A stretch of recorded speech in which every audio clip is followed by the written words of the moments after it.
I seriously considered not posting this video, but it's part of our journey and I wanted to remember it.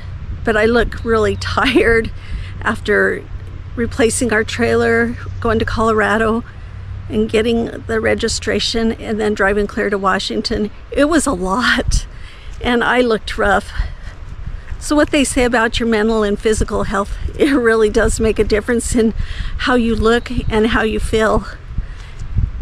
So forgive me for it being pretty drab, but it's our journey. Thanks for coming along. We had a lot of sitting time driving from Colorado to Lake Chelan State Park in Washington State, so we could camp host for about 6 weeks. Each day of sitting takes 2 days to recover your fitness level. So after a week, we were feeling very strong in our fitness level. We were eager to get back on our bikes, but we could feel every little hill as we rode the 10-mile loop around the Apple Capitol Loop in Wenatchee, Washington. And then we took the 5-mile spur out to Lincoln Rock, and then the 5 miles back through the apple orchards and vineyards. Riding out of Wenatchee Confluence State Park to the Apple Capitol Trail. Thousands of people use this 10-mile loop on both sides of the Columbia River near Wenatchee, Washington. This is the Columbia River. They're burning off the slash from the apple trees.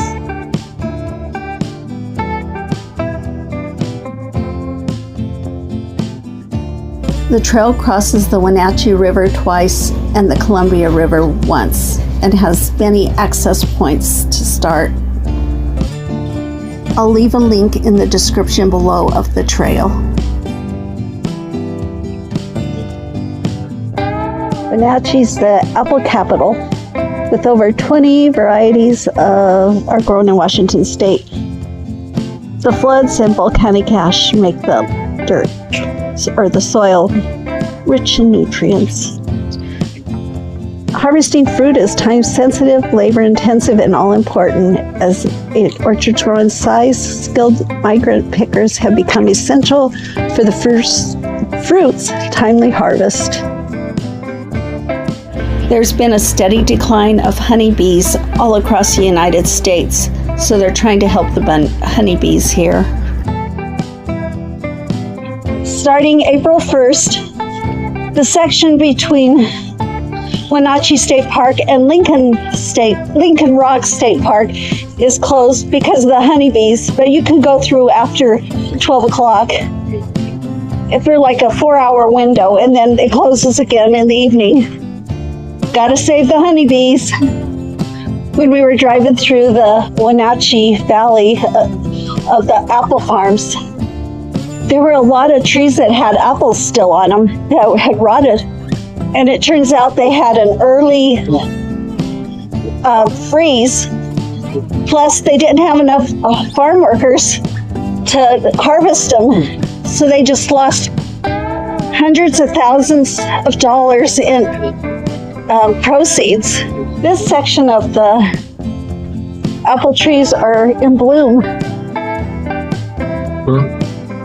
Different types of apples are harvested at different times, and the most expensive apples are harvested in the latest part of the season. So unfortunately, the farmers that lost their apples in October last year lost the ones they would have made the most of.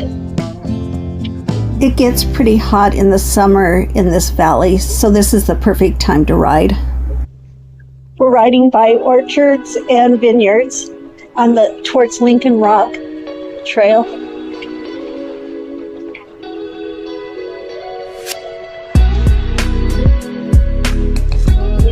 Those are some big old apple trees to the right.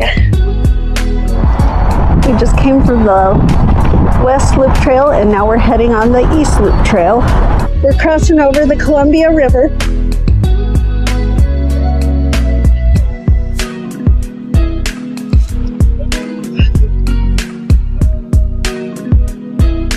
Here's the swim area. The ducks seem to be the only thing swimming today.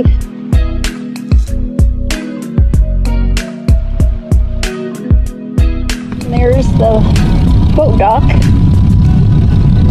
It's beautiful.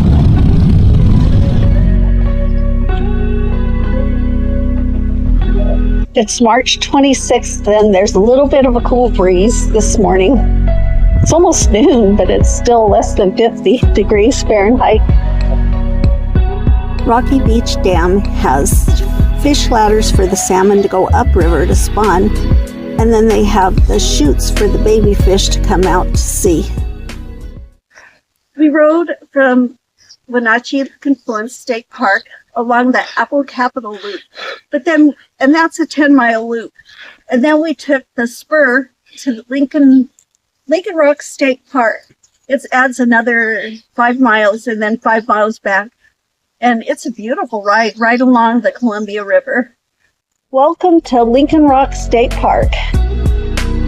We've never been here before, but it looks great.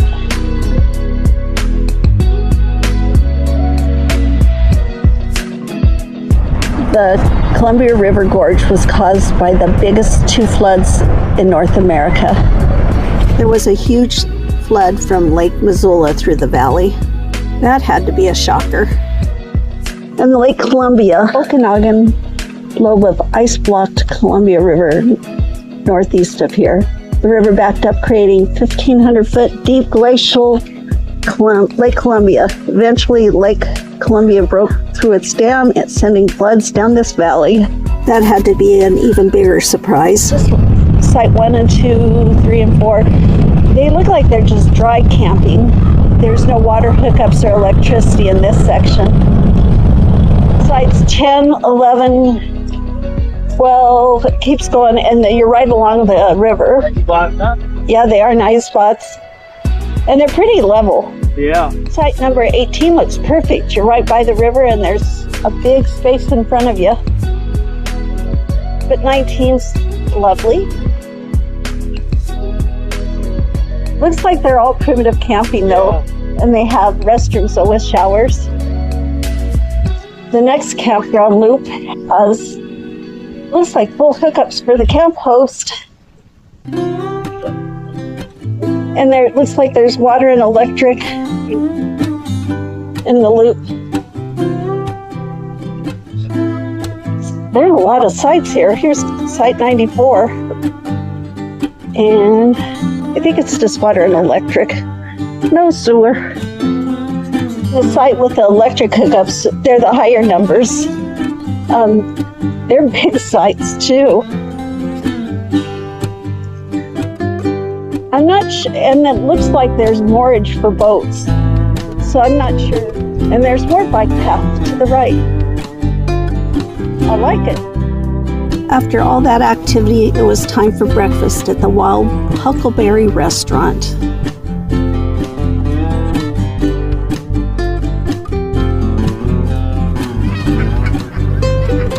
We're glad you came along.